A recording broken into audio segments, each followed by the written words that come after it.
여러분 안녕하십니까? 한국에 계신 여러분 안녕하십니까? 이렇게 인사드리겠습니다. 저는 로스앤젤레스에서 로스앤젤레스 시간으로 매일 아침 9시부터 10시까지 라디오 서울 방송에서 오늘의 미국이라는 프로그램을 진행하는 강혜신입니다.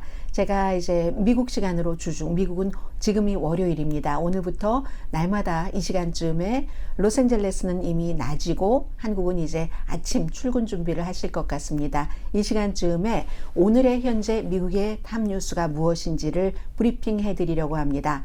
당연히 오늘 미국에서 한국 여러분들께서 듣고 계실 이런 것을 생각을 할 때 탑 뉴스는 국방부의 기밀 문서가 유출됨으로 인해서 한국과 미국과의 관계일 겁니다. 이 부분은 이제 시사주간지 타임도 보도한 내용도 있고 해서 맨 뒷부분에 전해드리겠고요. 오늘 먼저 미국의 지금 중요한 탑 뉴스는 켄터키주 루이빌에서 은행에서 또 총격 사건이 일어나서 4명이 숨지고 현재 9명이 병원에 입원했는데, 그런데 그 가운데 3명이 위독합니다. 일부 수술도 했고요. 총상이죠. 그런데 이번에 은행 강도가 아니라 지난주에 은행에서 해고된 23살의 젊은이가 일으킨 사건입니다. 사건 당시에 라이브 스트리밍도 했다고 하고, 이 청년은 얼마 전까지는 유명한 그 농구 선수였었는데 은행에 입사해서 대학 교육까지 전부 마쳤고요. 아버지도 뭐 인근의 유명한 그 농구 팀의 코치를 하다가 2007년도에 아들이 이렇게 농구하는 것 보고 내가 아들을 가르쳐야지 되겠구나 하면서 이제 그 대학교에서도 그랬고 농구 헤드 코치까지 하다가 은퇴하신 분입니다. 또 브라더는 프로페셔널 모델이고 이 23살의 코너 스토어전이라는 용의자도 현장에서 숨졌습니다. 사람들이 신고를 했고 경찰은 사건이 발생하고 3분 만에 출동을 했지만 이미 많은 사람이 4명 숨진 사람은 전부 은행 간부입니다. 부행장, 마켓 책임자, 상업용 부동산 수석 부사장, 상업용 뱅킹 에이전트. 지난주에 해고가 됐다고 하니까 무슨 일로 이 청년이 본인이 다니던 은행에 가서 이런 일을 저질렀는지는 또 자세히 취재가 되겠죠. 이 시간 이후라도. 3번 이 은행에서 인턴을 하고 나서 은행원이 된 사람입니다. 그러니까 은행원이 되기로 작정을 하고 은행원이 됐었는데 인근에서 이제 2016년도에 고등학교를 졸업했고요. 유니버시티 오브 알라바마에서 공부를 했습니다. 아버지가 그 폴로이드 센트럴의 헤드 코치를 지냈었네요. 그리고 아무튼 그 브라더가 전문 모델, 가정을 이렇게 보면은 큰 문제는 없지만 농구하고 할 때 사람들과 같이 지내고 할 때도 헬멧을 많이 썼는데 평소에 하도 이제 공이 머리에 많이 맞았는가 보죠. 그런 일은 조금 있었다고 하고, 최근에는 팟캐스트도 이 농구 관련했고, 그리고 블랙 라이브스 매터에 대해서는 지지를 했고, 당연히 이제 경찰의 폭력에 반대를 했고, 트럼프 전 대통령에게 반대하는 소셜 미디어 이런 것들을 했었던 청년입니다. 그래서 지금도 텔레비전 화면에 보이고 있는데 당연히 추가로 지금 조사가 들어갔고, 이 켄터키의 주지사가 민주당입니다. 민주당 주지사가 이렇게 처음에 기자회견 하는데 울먹울먹 하는 것을 보고 그럴 수도 있겠구나 라고만 생각을 했는데 아주 친한 친구 2명이 숨졌고요.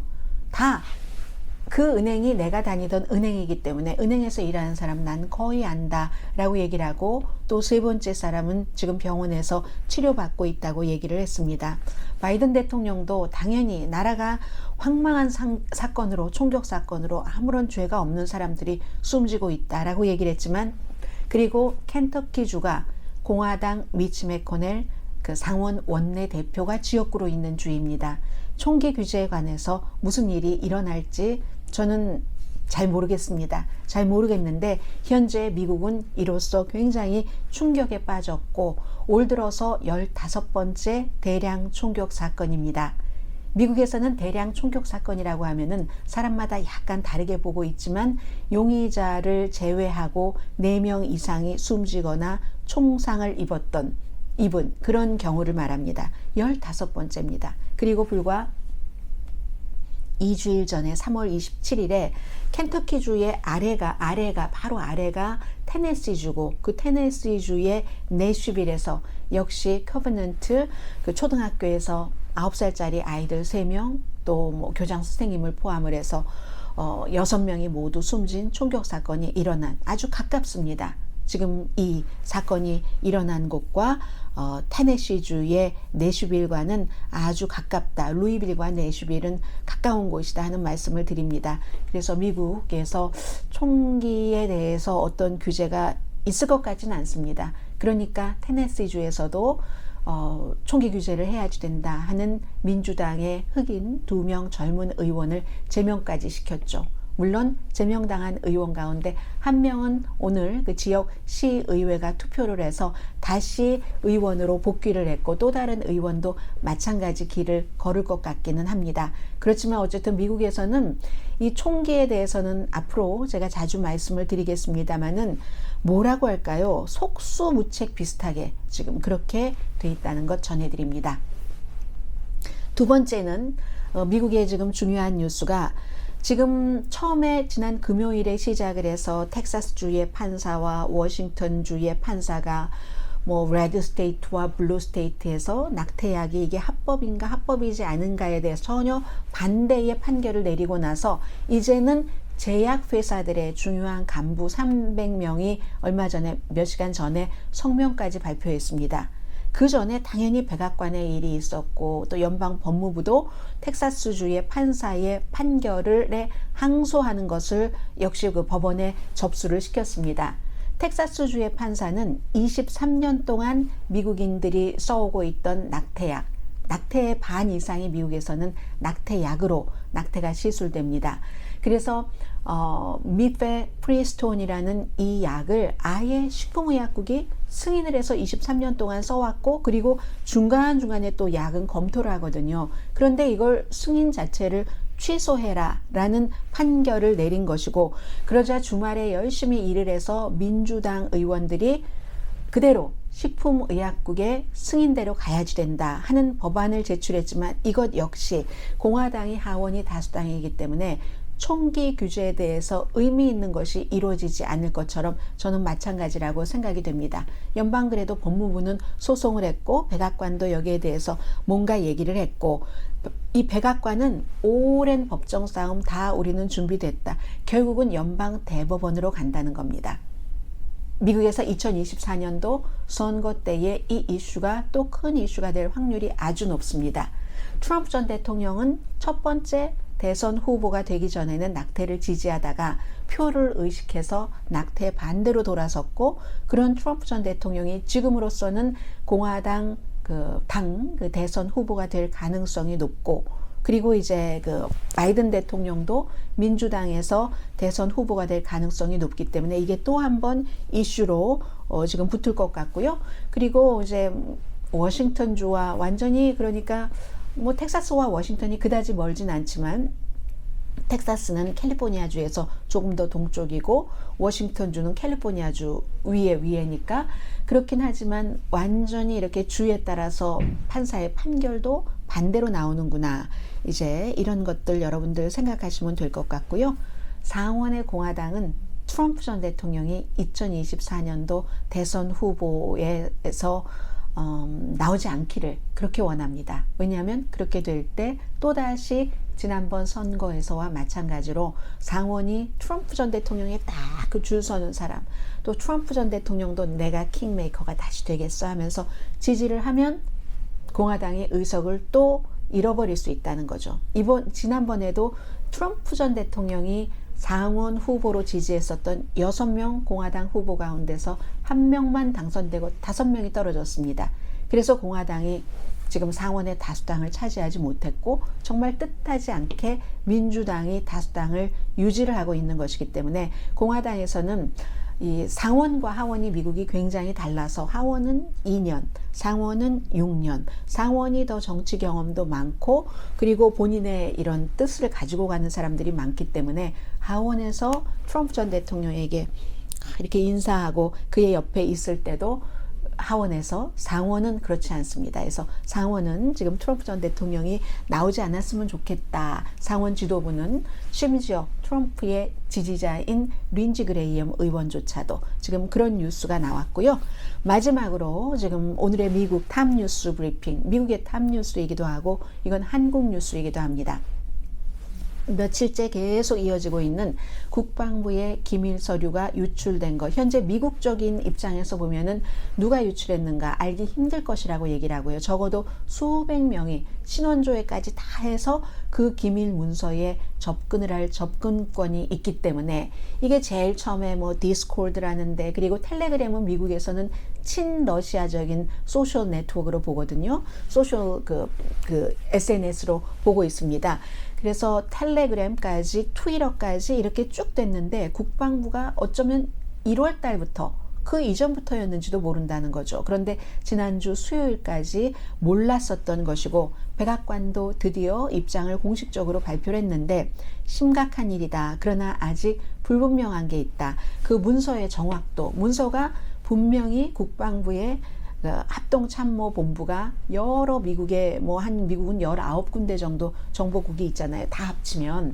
그래서 어디에도 정보국이 있고 어디에도 정보국이 있고 또 중앙정보국 CIA가 있고 국가안보국이 있고 하니까, 그래서 문서의 정확도, 그리고 거기에 나와 있는 문서와는 또 그 뒤에 수정한 것도 있다라고 얘기를 하지만 일부는 조작됐을 수도 있다라고도 얘기를 하지만 한국 것은 아닌 겁니다. 한국에 관해서 발표된 것은 아니고 이 부분 잠시 뒤에 말씀을 드리고요. 오늘 존 컬비 국가안보위원회의 대변인이, 백악관 소속이요, 더 나올 게 있는가. 기자들이 지금 가장 궁금한 게 그겁니다. 이번에는 중점적인 것은 이슈 자체에서는 러시아의 우크라이나 침공이고 국가 자체는 우크라이나도 포함되고 러시아 다 도청했다는 거예요. 프랑스, 이스라엘, 한국, 이게 중요한 국가들이 중동 국가도 있고 그렇잖아요. 더 나올 게 있느냐. 그랬더니 백악관의 국가안보위원회 대변인이 정말 솔직하더군요. I don't know. 나도 정말 모른다. 얼마나 떨리겠어요? 그 관계자들도. 그래서 이제 트위터와 텔레그램 등에는 지난주에 나왔지만 그 전에 무슨 이미 그 10대 어린이들의, 10대 어린이는 아니죠. 요즘 어른보다 더 성숙한 어린이도 많아요. 10대들이 많이 하는 그런 그 게임, 어떤 디스코드라는 그 소셜 네트워크에 나오기도 했고, 언제부터인지 불분명하다는 겁니다. 그 다음에 이제 4chan, 트위터, 누가 그랬는가는 말씀드렸고요. 우크라이나 전쟁에 대해서는 우크라이나 정부도 도청을 당했고 국방부, 정부 지도자 전부, 그리고 모사드, 이스라엘의 정보국 모사드를 뚫었다니까요. 적국인 러시아의 국방부도 뚫었다니까요. 미국은 이거 습관입니다. 미국의 도청은 도청과 감청, 아주 미묘한 뉘앙스의 차이는 있지만 도청은 정말 몰래 하는 거잖아요. 말하자면 스파잉 하는 것은 미국의 오랜 역사적인 습관입니다. 그래서 사실 저는 놀랍지가 않거든요. 다만 이게 이제 들켰고 어떤 시기에 어떤 정도의 강도로 들켰는가, 그러면 그것을 국가 안보나 외교 문제에 있어서 어떻게 이걸 수습을 할 것인가. 미국 입장에서는 문제가 그렇습니다. 그래서 이스라엘에서는 모사드에 대해서 거기에 써 있는 거 그 사실이 아니다, 이렇게 얘기를 하고 다른 나라의 반응을 좀 전해드리겠습니다. 우크라이나가 이제 그 영공이 많이 뚫려서 위험하다 하니까 이거 텔레그램 이런 데 나온 거 보니까 러시아가 한 것 같아, 이렇게 얘기하는데 러시아가 자신들의 국방부가 뚫린 것을 하겠습니까? 미국에서는 그렇게 보고 있지 않고요. 그리고 이게 미국입니다. 크렘린 대변인이 CNN 방송과 인터뷰를 했어요. 그 내용들에 대해서 얘기를 하면서 미국과 나토가 우크라이나 이 전쟁에 점점 개입하는 거 우린 하나도 놀랍지 않아, 이런 얘기를 했고, 이스라엘의 벤자민 네탄야후가 성명을 발표했는데 모사드 그런 일 없다. 왜냐하면 그게 본인에게 망신이거든요. 여러 가지 이스라엘이 이제 이 영공에 대해서 우크라이나에 어떤 지원을 하기 위한 미국의 압박도 그 기밀 문서에 들어있지만 벤자민 네탄야후가 사법개혁해서 대법원을 이제 본인의 시녀 비슷하게 하려고 하는 거. 그랬더니 정보국 모사드가 이거에 반대하면서 스태프들도 시위하라고 하고 시민들도 시위할 수 있도록 뭐 부추겼다든 이런 것에 대해서 그런 일 절대 없다. 가짜다라고 주장을 했고요. 한국의 경우가 지금 다른 나라들이 하는 것도 보고 그리고 사태 파악을 정확하게 하고 대응하겠다는 거잖아요. 지금 윤석열 대통령이 미국 방문 앞두고 이걸 정치적으로 이용하지 말아라 뭐 이런 얘기도 했고요. 프랑스는 나토 회원국인 프랑스, 영국, 라트비아의 100명 미만의 지상군이 특수군이겠죠. 우크라이나에서 지금 활동하고 있다. 여기에 대해서 아니다, 없다. 프랑스의 국방장관도 발표를 했습니다. 지금부터는 시사주간지 타임이 전한 내용을 전합니다. 그런데 사실은 이 내용도 어제 제가 여러분들께 전해드렸었던 뉴욕타임즈의 최상훈 특파원이 참 지금 한국의 여론이 미국에 안 좋은 게 너무 당연하죠. 이럴 때 저야 말씀드린 대로 미국이 스파이하는 게 너무 익숙한 걸 너무 많이 봤기 때문에 그래서 그렇구나 하지만 한국에서는 얼마나 분노하겠습니까? 그래서 시사주간지 타임은 이렇게 시작을 합니다. 동맹국에 미국이 스파이를 하는 것은 항상 골칫거리였다. 동맹국들도 알고 있다는 얘기예요. 2013년도 유명하죠? 국가안보국과 중앙정보국이 독일의 앙겔라 머르켈 총리의 전화를 그냥 한 번, 두 번 한 게 아니라 몇 년 동안 도청을 했었다는 거잖아요. 그때 한국도 여기에 개입이 아니라 한국도 피해국이었고요. 38개국이었으니까. 그리고는 몇 개월 뒤에 독일 정부를 계속 또 이렇게 도청했었다는 것이 드러났죠. 그러니까 앙겔라 머르켈 총리가 독일에 있는 그 미국 대사관에 근무하는 사람들 보러 떠나라, 독일을 떠나라 라고 했었고 이래 가지고서야 어디 미국을 믿을 수 있겠어? 라고 했죠.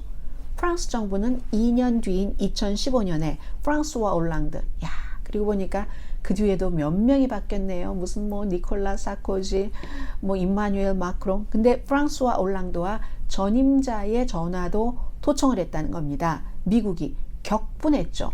당시의 대통령은 버락 오바마였습니다. 프랑스와 올랑드가 막 전화를 걸어서 오바마에게 화를 내고 절대로 우리는 용납할 수 없다. 이런 스파이 활동을 해서 오바마 대통령이 하지 않겠다. 뭐 이런 약속을 받았다고 하고 그런데 그 습관이 스탑되지 않는다는 겁니다. 독일 앙겔라 머르켈 총리가 막 화났을 때는 그게 이제 에드워드 스노우든이 이 SNS 그 국가안보국의 계약자로 일하면서 이렇게 미국이 도청을 해 일반 시민들과 다른 나라 중요한 지도자들을 하면서 그걸 폭로를 해서 지금 러시아의 시민으로 러시아에서 미국 사람이 살아가고 있잖아요. 그 이후에도 미국의 이 습관은 버려지지 않았다는 겁니다. 시사주간지 타임과 인터뷰를 미국 사람들은 이 아산연구소의 양욱 군사 전문가 이분을 좀 신뢰하는 것 같아요. 아니면 뭐 영어도 자유롭고 하시는 분인가 보죠. 그래서 그런지 뉴욕타임스도 어제 이분을 인터뷰를 했고 시사주간지 타임도 마찬가지입니다. 이게 이번 이 사건으로 무슨 뭐 한국과 미국 사이에 뭐 지금까지는 너무 믿을만 했는데 믿어서는 안 돼 뭐 이 정도가 될 것은 아니다. 이분도 아니까 미국의 이 스파이 습성을 아니까 이제 그리고 그럴 필요도 없다라고 시사주간지 타임과 인터뷰를 했습니다. 그렇지만 이런 전문가들은 저처럼 또 뉴스를 보는 사람은 미국이 원래 그런 거지. 그렇기 때문에 다 또 거기에 따른 대응을 하는 거잖아요. 다른 나라도 능력이 있는 나라는 다른 나라를 스파잉 합니다. 모사드도 그렇고 러시아도 그렇고 그렇게 해서 국력을 키우는 것도 있고요. 정보 전쟁이기도 하고 한데 한국의 여론은 그렇지 않다. 이게 이제 양욱 연구원이 얘기를 하는 겁니다. 윤석열 대통령은 뭐 동맹은 강하다. 얘기를 하지만 여론은 화가 난다. 미국이 한국을 안 믿네? 아니 뭐 70년 동맹이라며. 그리고 더 중요한 것은 더불어민주당의 뭐 이건 주권에 위배된 거고 그렇죠. 사실 주권 위배된 건 맞지만 미국이 늘 해오던 일이라니까요. 당한 국가가 한두 국가가 아니라니까요. 잘했다는 게 아니라 그래서 더불어민주당의 뭐 김의겸 의원이나 뭐 윤관영 이런 분들은 윤관영 씨 같은 경우는 용산으로 갔으니까 그게 도청당했지. 모사드를 뚫었다니까요. 이스라엘에. 러시아의 국방부도 뚫었다니까요. 미국이 늘 박정희 전 대통령 시대에 청와대를 뚫었었고 이제 이게 이제 한국의 여론이다. 그러니까 이제 어떻게 되는지는 봐야지 알 것이고, 저는 이 윤석열 대통령이 이 이슈를 가지고 미국에 와서 한국 여론이 이렇게 나쁘니까 미국이 무슨 인플레이션 삭감법이라든가 전기 자동차에 대한 지원 이런 부분에 대해서 한국 국민이 너무 화났기 때문에 많은 것을 양보하셔야지 되겠습니다. 이렇게 점잖지만 아주 효율적으로 얘기를 해서 많은 것을 받아갈 수 있는 기회가 된다고 생각을 합니다. 이미 벌어진 일을 어떻게 하겠습니까? 그리고 그 습관은 예전부터 스파이 영화가 왜 나옵니까? 그래서 이것을 이 위기를 기회로 삼아서 무슨 지금 집권당에 좋자고 하는 얘기가 아니라 한국 국민에게, 한국 기업에 이득이 되는 것을 4월 26일에 국빈 방문해서 받아갔으면 좋겠고, 그렇게 받아갈 수 있는 아주 좋은 기회가 될 수 있다라고 생각합니다. 오늘의 미국 탑뉴스 여기서 마치겠습니다. 내일 다시 뵙겠습니다. 안녕히 계세요.